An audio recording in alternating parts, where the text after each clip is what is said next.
Hello again, and welcome back to this final installment of our guide to the Oracle of the Hekatean Path. As you'll remember, in the last episode, we actually completed our journey through the cards. We rounded off with a discussion of the back design.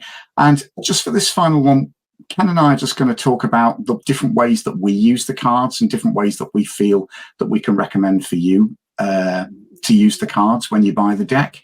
So, this is just a round off and summation and just to kind of put it all into context and bring a bit of practicality. So, so go on, fire away. You're the creator. So actually, we've kind of talked about why you created this deck, but let's have a quick recap, and just because I think that really feeds into how you're using it, doesn't it, really? Yeah, I mean, it was always kind of the idea to make it not just a divinatory tool, but one that could also be utilized, in the wider scope of devotion to Hecate, as well as a learning tool, because, a lot of the concepts that we represent in this deck are not necessarily going to be well known, if at all, by certain people when they come to the deck.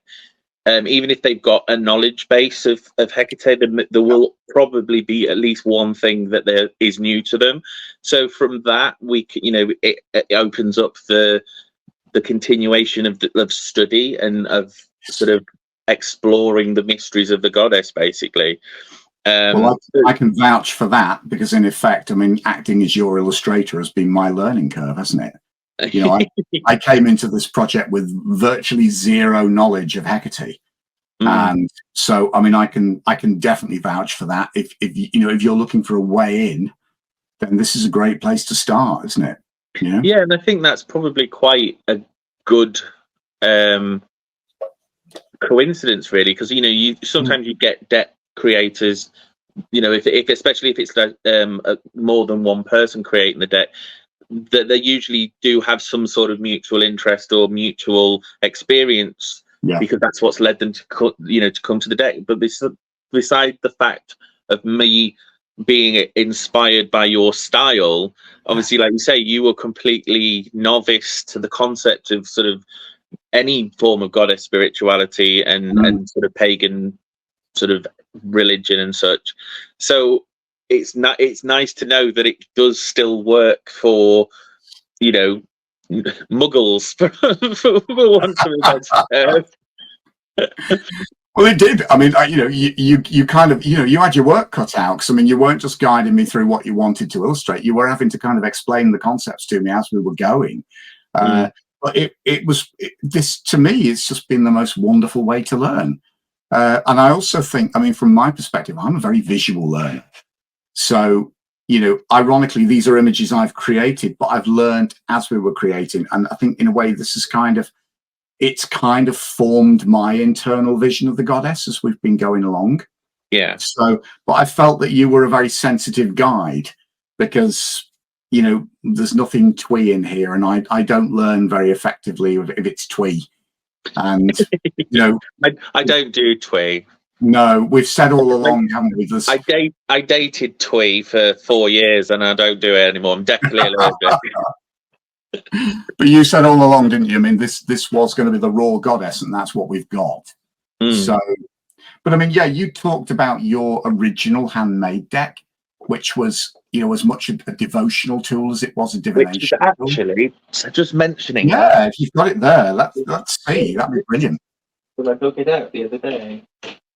It is here by comparison. Oh wow! So it's teeny tiny. What the backs? Yeah. How? Because all the backs are the same, aren't they? More or less. Was that just a big sheet of card with that pattern on the back? No. So basically, what we did was it was a sort of pattern texture on Word, I think it was. And I just literally we just filled the piece of paper with that. And then what we were doing was, because these have been printed on photo paper, right? So obviously printed the image on the glossy side, and then just printed the back on the back of the thing, and then just sort of cut them up. Well, it's funny. I mean, in the early days of me doing tarot, my first deck, which wasn't published, was created in 2003, 2004. And my boyfriend and I at the time, that's how we printed them out. I mean, I've got handmade copies. We printed them out on photo paper, and we lined the back designs up on the back, and then we laminated them with just with a hot press laminator, and hand cut them. So I mean, actually, this is one thing that we can say to everyone who's watching, is that if you want to make your own deck, just go for it. Because, there are ways and means to do it. It doesn't have to be.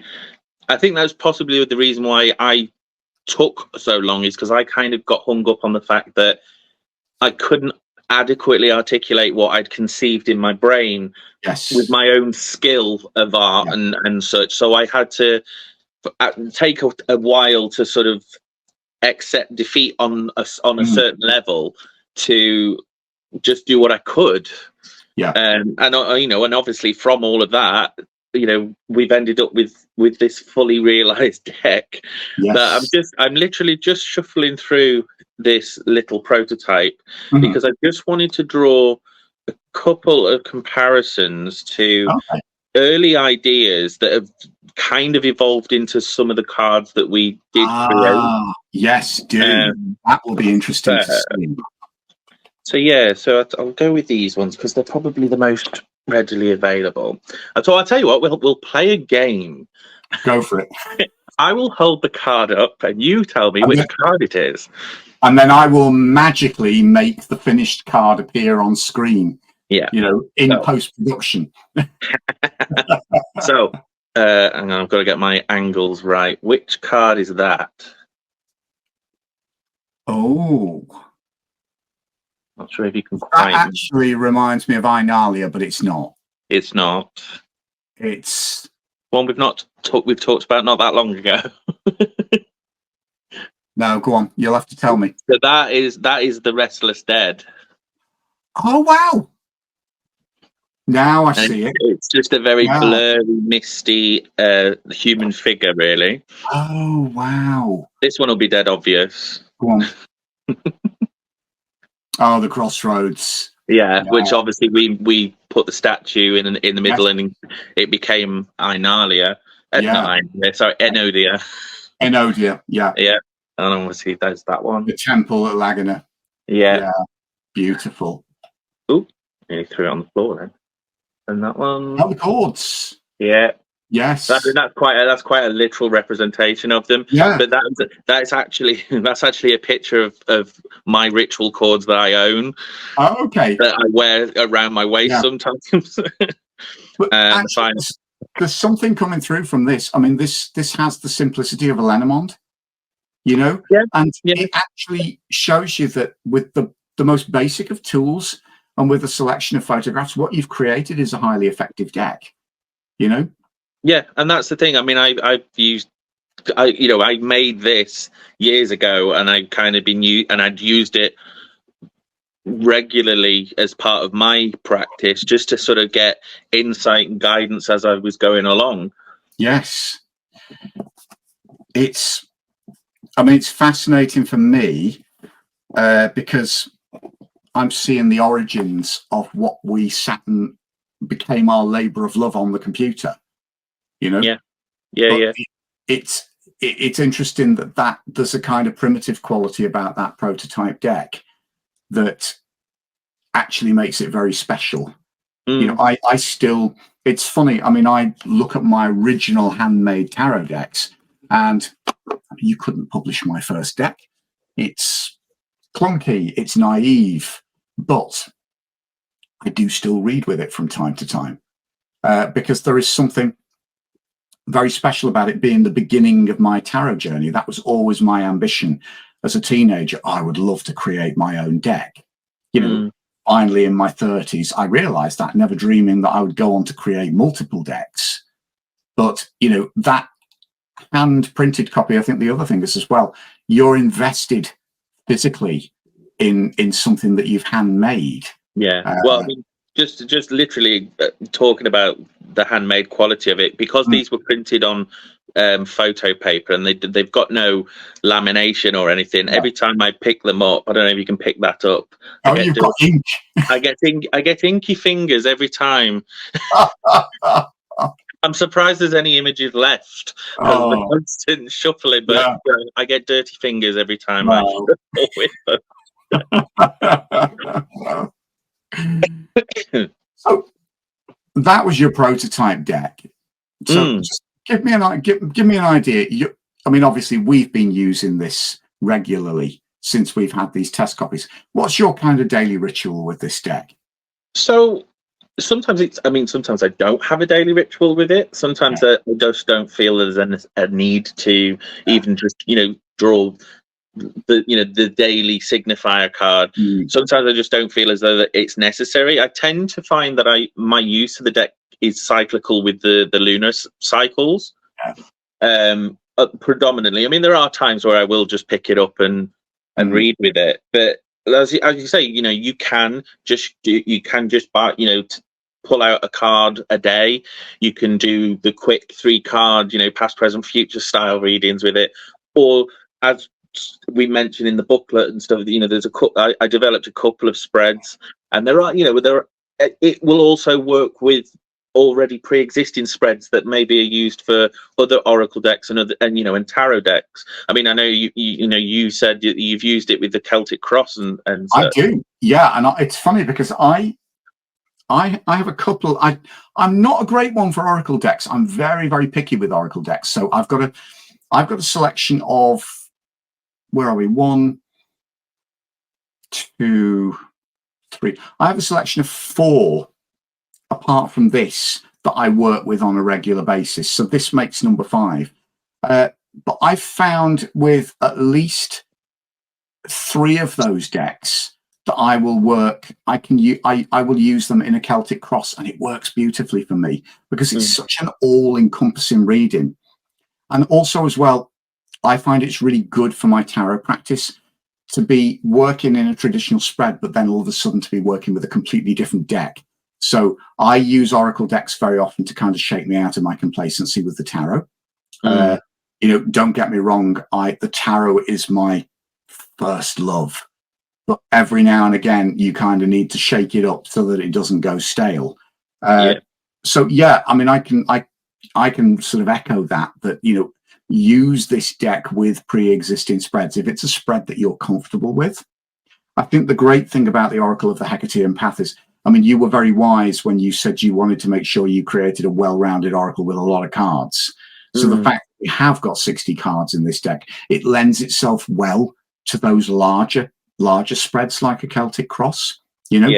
I also use, I'll use it for kind of small 3-card spreads, but I also have, I have a 12-card spread where it's basically an expanded 3-card where I'll use, I'll either use past, present, and future, or if I want something a little bit more practical, I denote those 3 cards as situation, challenge, and advice. And sometimes by drawing 4 cards for each of those positions, what you end up with is a 12-card grid, but it actually gives a very nuanced reading. And again, I've used that with the Oracle of the Hekatean Path, and it's worked very, very well for me because I treat these cards in a very different way from the tarot. These are all lessons from the goddess, or aspects of the goddess, and that you're then sort of taking those aspects and kind of imprinting them back on your practical experience in daily life. So yeah, I can testify it works beautifully with larger spreads. And it's great that it kind of encourages, if you're buying this deck, it will encourage you to just sort of make it back compatible with practices that you've already had with other decks and other cards. And and even from we the reading side of it, another aspect of it that I really wanted to put across was this notion of using them as astral gateways, and being able to meditate on an image and step into it to see beyond the edges of the card, to know to explore that landscape or that situation in more detail. And there are some, I mean, you could do it with every single card, but there are certain definitely certain Certain ones ones, that really very, invite you into them. yeah, certain ones are very suitable for that. I mean, you know, Dodophoros is one that I've used, the Torchbearer. That's one that I've used quite frequently for these kind of journeys because, I mean, obviously it is a guide illuminating what is in effect a tunnel for you. Mm-hmm. So I had a particularly strong path working experience with that card. Funnily enough, it was a tarot friend and colleague of mine who was running an online meditation, and thankfully there was enough flexibility in it that I decided that I would use this card as my starting point. But what actually happened was that I then ended up in my mind's eye and in my imagination going on a very, very elaborate journey. It was quite surreal because I was walking along this tunnel, which then opened out into an underground library with several doors. I then had to pick a door to then journey through. The tunnel from that door then went downhill and took me out onto a mountaintop. And ironically, I realized that I was journeying towards a particular person who I could see in the distance. And it was a very long journey, but actually the upshot of that guided meditation was that I actually resolved some very long-standing relationship issues. And it actually brought closure, actually very positive closure on a past relationship. So it kind of, I treasure this card, because that was the beginning of a very specific journey for me. But I think, again, it highlights, I mean, there's other ones that other ones that really stand out for me. I mean, Clyde Dukos is the key bearer. I mean, what an amazing journey to peer through the keyhole and then to be guided by the goddess on your journey. The Heroes Peer card is another favorite of mine because you're into that realm of sacred fire, and into, if you step into that imaginatively, you're into the realm of spiritual fire. What's that going to burn away? Where's it going to sweep you? What's the dance of celebration going to be like? Who are you dancing with? Who are you celebrating with? I love what we've created here for that reason. And that's a very special one for me. It's something that I've done with tarot for years. I didn't realize that I didn't realize quite so much how much we would be creating something that would lend itself to that. And I mean, a very obvious one, the Enodia Crossroads card. Is perfect for path working. I get excited with this. I really do. So, going back to obviously like how I utilize the deck. So one thing that I do when I'm shuffling it in order to use it, whether it's for one card or multiple cards, is I do have sort of like an intonation as I'm shuffling it. And basically, I think it's in the booklet that it's coming with the thing, but I'll recite it for the video's sake. So basically, I'll be shuffling and I'll say, Hecate, knower of things unknown, seer of things unseen, guide my hand and enlighten my mind as I walk the path before me. And then I will just stop. And I mean, this is my practice, but I knock 3 times, split the deck, and then go. Go on, just out of interest, pull a card. We'll both pull one. I'm putting that one back.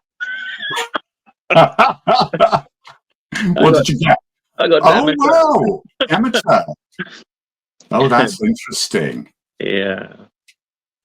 Hopefully, I'm losing anything that I need. Well, maybe you could be getting back something as well. It's not just about the loss; it's also about when her daughter returns. Yeah, and I suppose we have talked about that on multiple cards, that the both sides of the thing, not just the summation of the key word. Yeah. Should I pull What Do You Dare Me? Go on. Bet you get Bremo. Yes, I love you too. Okay. That is creepy. What? Whoa! That What? is creepy. No way. Yeah. Because I'd been shuffling and then I split the deck Yeah. and then Yeah, from this I just saw you. I just saw you did. Oh my god, that's weird. yeah, isn't it just? Whoa.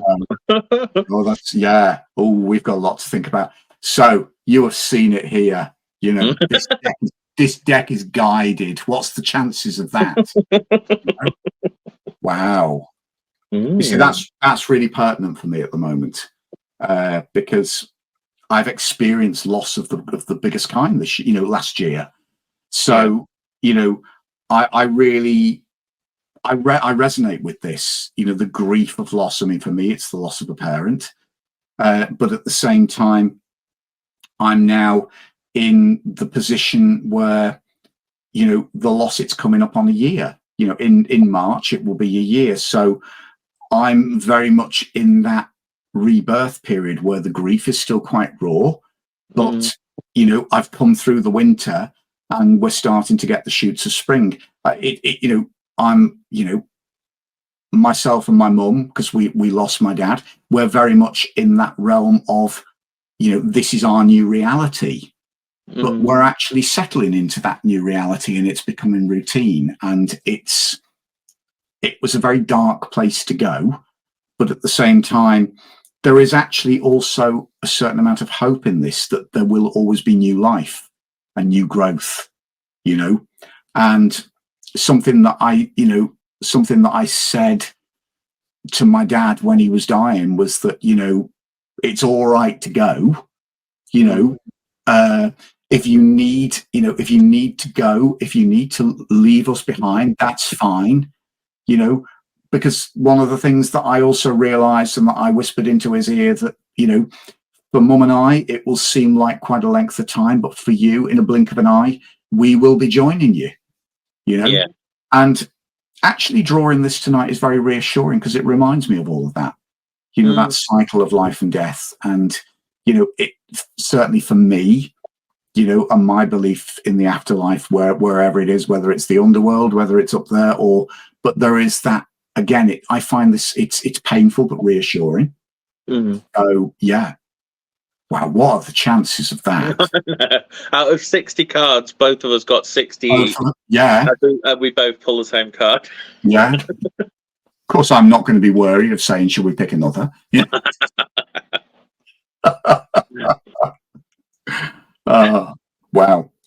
That's the strange thing as well. As I mean, as a deck creator, I mean, as we both are here, in different aspects, you've conceived and authored, I've illustrated under your direction, but we are in effect deck creators.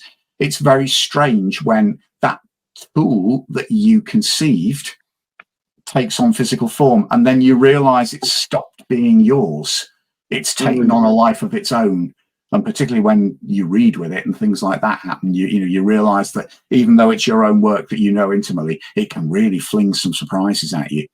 Oh yeah, and I mean, for me, we touched on in the last video how, I especially with the inclusion of the personal aspect of the design from the tattoo, I find that, although I conceived it, I created it, you helped me bring it to life and actuate it. It has very much been an offering to the goddess from me, but it's also an offering to the community because, this is the tool that I wish existed, when I first started. And, there are, as much as we've said that there are, some other really nice decks that have been independently created, this is still unique in the mainstream. And, so it's my gift to both the goddess and to the community that, so I think I don't think I've ever really seen it as mine because it never was intended to be. It's yours on one level, but it's mine on one level, but on another level it's not. And I think that's one of the reasons why the sort of exact reproduction of your tattoo on the back really reverberates for me, because it just accentuates just how much of a personal offering that it is. But but as you say, it's ours in terms of the fact that it's our work, but it's not ours in terms of what it's become. I counted myself lucky because, I mean, I got to learn and encounter the goddess through creating this, under your direction. Hopefully other people will encounter and come to love the goddess through working with this, and I hope that, it's one of the things I feel privileged as an artist. You get to glimpse other worlds of possibilities in your mind's eye. And then your privilege is to kind of try and somehow birth them into this world. And what you create always falls short of what is up here.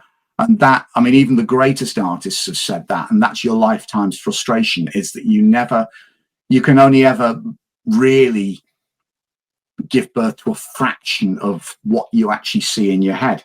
But at the same time, I look at this and I'm thinking, oh, this is kind of a real privilege to be able to step into that sacred space in your mind's eye, encounter the divine, and then actually be given the privilege of conveying some of it back. And that's what makes this a joy. It's what makes working as an artist a joy, because that's just, it's a rare privilege to be able, to be allowed to do that, and yeah, I just hope that once this is out there, everyone who buys it gets as much from it as we did. Yeah, I hope so too. Yeah.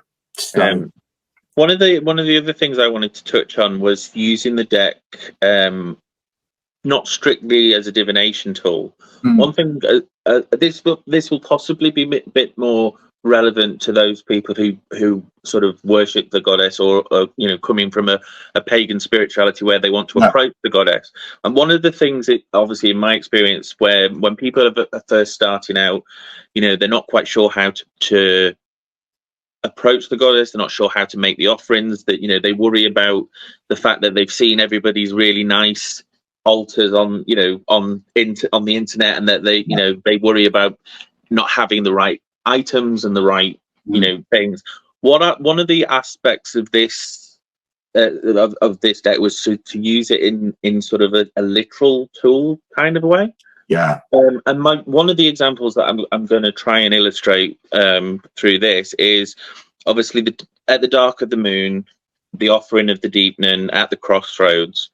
So if you're just starting out and all you have is this deck, for instance, but you want to sort of approach the goddess on the dark moon, so take the dark moon card, put it at the top of your table or wherever, prop it up so that you can see it.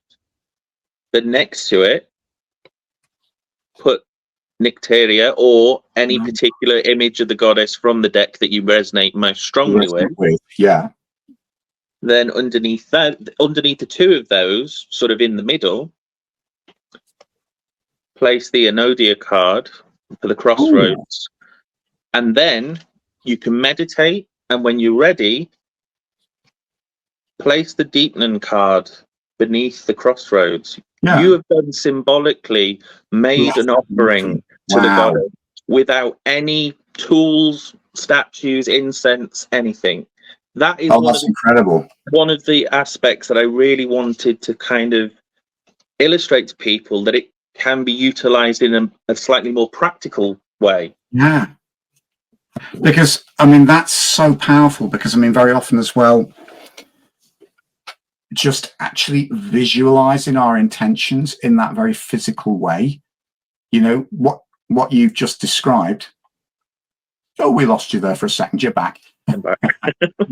What you just described, we can't always go on that literal journey, but actually by mapping your journey out, using those images physically on the altar, you've mapped your journey. You can then pathwork your journey, and by that final act of laying out the deepening card, that card for me, if I was doing that, would be laid out as a symbol of what I intend to give as the sacrifice in my day-to-day life. Leaving those cards on the altar is very powerful, because it's just a constant, it's a reminder of that journey while that process is going on, isn't it? I wouldn't have thought of that. That is really beautiful.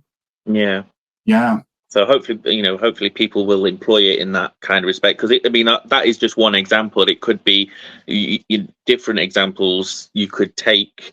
I don't know. Say, for instance, you wanted to be rid of something, so you could take the Borba Forba card, and then you could possibly take the dagger card and the cord card, and and then maybe pick another card to sort of symbolize what you want to move on to. You can, and it's all about the intent behind it. As much as when we talk about witchcraft and ritual, most people associate it with the tools and the trappings, which have merit and they have meaning, because they, symbols have power. But anybody that learns anything about sort of magic and witchcraft over the years, they realize that yes, it's nice and handy to have those touchstone items and things to sort of get you in the zone, but really and truthfully, you don't need any of it. No, and they are purely symbols, aren't they? I think this is what a lot of people don't realize. And I think this is a principle that goes across all faith and religious and spiritual practices, is that the physical trappings are only there for one reason, and that is to symbolize the higher reality. This is very much my view with the tarot. The tarot, you kind of get these prejudices around tarot that the sort of power in the cards are magical. I mean, there you have it. One tarot deck created by mine own fair hands. It's 78 pieces of card. It's so magical that if I mishandled this, it could get torn. Now, on one hand, what I'm saying is there is no magic in this whatsoever. On the other hand, what I'm saying is the magic is in the imagery. The imagery is symbolic of higher realities. And what these images do is that they actually help us to understand those higher realities and to focus on them. And as we've talked about path working, they give us a visual starting point to then let our imagination do the rest and to journey through those higher realities. And that's very much what we've created with the Oracle of the Hekatean Path, isn't it? Yeah. But is this magic? Are any of the, is the physical aspect of this deck, these 60 pieces of card, like you said, all of the tools on your altar, are they magical in themselves? No. Are they completely necessary in themselves? No. But actually, if you've got them, they're really helpful. But it's actually quite encouraging to think that if you haven't got them, you're actually still okay. And there are other ways. I think that's the biggest hurdle. Is so many. It's hard to get past that hang up that you've got to have them, because you see other people having them, and I think, especially a lot of pagans and witches, we all have magpie syndrome. We all want shiny baubles. We don't compulsively collect tarot decks, do we, love? No. Either of us? I would never have thought we did. Not saying another word. But actually, that you mentioning about obviously your deck, let's bring that in, because when I'm not throwing it on the floor, because you obviously, this is what inspired the journey that led to our deck. It is, isn't it? So actually, for anyone who doesn't know, who's watching, I mean, you probably will know, but if you don't, Ken contacted me through a mutual friend because he'd been working with this, which was my Healing Light Tarot, which was published in 2015. And it was basically, well, you basically recognized that you could see what we've created at the time. You could envisage your deck in this artistic style, wasn't it? Yeah, because I liked the level of ambiguity that you utilized with silhouettes, and also with use of statues that you played around with. There you go, just to give people an idea. I mean, you can see the standard style of this card. The bulk of the Healing Light Tarot is created in silhouette, and it's something that I love doing because I love the ambiguity. Your imagination projects the rest onto the outline. So, I mean, as Ken mentioned as well, on odd occasions, there are cards that break that rule. Temperance is a great example there because you can see this used as a statue. I love taking what are inanimate representations of humanity or divinity and then seeing how the brain plays to bring them to life. And that's what I love the most. So I understand. I mean, having worked with you now, I can understand why you were drawn to this. An interesting byproduct for this is that once we had our test copies of the Oracle of the Hekatean Path, we then both started separately experimenting with using the decks side by side, and we found it works really well, doesn't it? Yeah. I mean, you often refer to it as, or you refer to our deck as the dark sister of your Healing Light Tarot, and I love that. And I love that comparison because, as you mentioned earlier on, the tarot tends to be a bit more practical, real life terms with regards to its thing. So when you then factor in the more spiritual side of our deck, it makes the readings so much more fully rounded and balanced. Makes them very rich, I've found. It's interesting because, I mean, I was saying to you, wasn't I, before we started filming, one of the techniques that I use quite regularly, and if you've watched my Learn Tarot course on, at Sacred Tarot, in one of the final videos, I actually discussed some of my reading techniques, and I love the Celtic Cross, spread, which is, I mean, anybody who comes to the tarot, invariably, it's one of the first ways to read that they will learn. That wonderful all-purpose 10-card spread.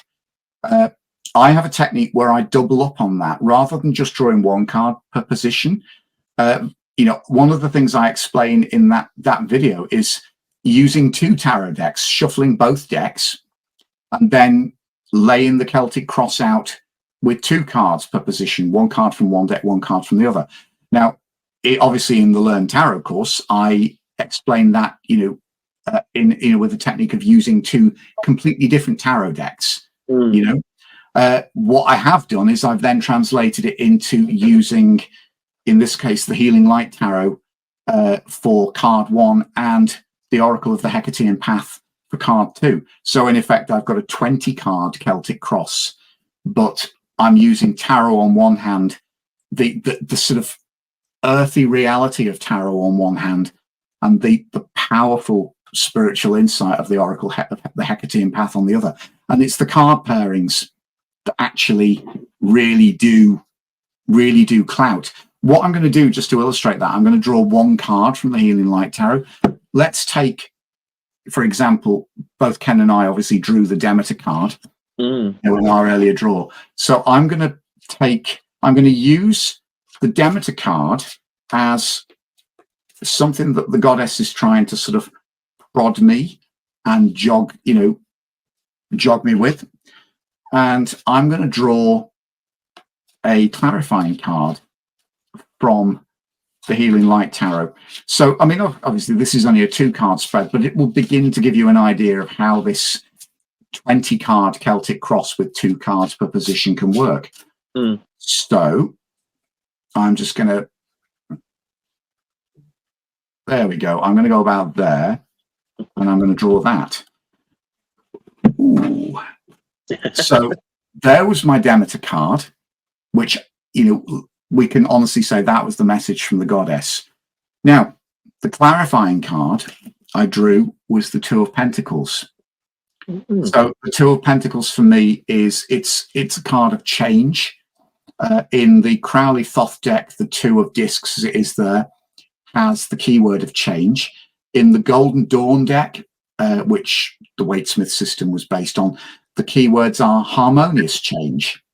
So we've already looked at the cyclical level of loss, grief, and rebirth and regrowth here with Demeter. And what this is telling me is that, yes, actually, in my experience last year through the loss of my father, and then having both me and my mum having to adapt, process our grief and adapt to a new and very different life as it's turned out to be, what this is reassuring me is, yes, we're going through a period of change and a period of precarious change, but actually it's a harmonious change that is actually part of the pattern of life. And yeah, that's really encouraged me, actually. But there we go. I mean, you can see this is just a 2-card reading, but you can see if we take each of the positions of the Celtic cross and we pair cards from the Oracle of the Hekatean Path alongside the tarot, you get a really powerful juxtaposition. Spiritual on one level, practical and earthy on the other. Yeah. So that's one of my favorite ways of using it. I was literally while you were just explaining that, I pulled out not like divinatory ones, but basically ones that I've encountered in my use. But I think it's another fantastic illustration of how the two decks complement each other. Yeah. So what did you pull? So we're going to take Brimo, and then the angry one. Hang on. Then I'm going to put the tower. Your tower side by side with Brimo. I try and get them there. Yeah. Now that's enough to make anybody sit up and take notice. Isn't it? And yet, despite the fact that the tarot, the tower in the tarot is met with such trepidation most of the time, and that even the aspect of Brimo and this divine fury, this ability to shatter worlds, and yet there is something just about it that sometimes that's what's necessary. Maybe you've been going through life with your fingers in your ears and your eyes closed, making all the wrong decisions, and trusting all the wrong people and investing in all the wrong things. And eventually, especially where the goddess is concerned, she'll get to a point where she's like, I'm not having this. If you're not going to listen to me, then I'm just going to shake it all apart. And then you have to start from scratch. And hopefully the upheaval, the experience of having it all completely knocked down and blown away and blown apart makes you sit up and go, well, actually, if I just do the same things again, we're just going to get back to that same position again. So maybe I'll try something else. And I just, again, it's one of those ones that when it does occur as a pairing when I've done readings, and I'm like, okay, time to stop messing about. That also said to me, I mean, since you kind of really explained the Brimo card to me in depth, we talked about the fact that actually sometimes that kind of shattering scream that breaks the glass can be a really positive thing, and some things need to be broken. And also the fact, one of the other things that we talked about is we talked about the concept of righteous anger, didn't we? Sometimes it's good. Anger can be a real force for good if it's used correctly. And that particular pairing says, kind of is quite reassuring to me, because it says, this might be traumatic, but actually there's times where it's all right if something falls down, and things will be built back up better afterwards. So it's interesting, because sometimes if you pull the tower just on its own in a tarot reading, it can be really intimidating. But actually, Brimo kind of makes it personal and kind of brings that kind of personal aspect to it. And that I do find that very reassuring. And that's, again, it's the other thing that pairing these two decks has done for me. It brings the Oracle of the Hekatean Path, even though it is a tool, a window onto the divine, it brings something very extra human into the divination practice, which is not something I expected. I didn't know what to expect when we were creating this deck. Whereas actually having a physical copy and using it has brought a very, it's kind of made the readings more human as well as more divine. So, which, bring it on. There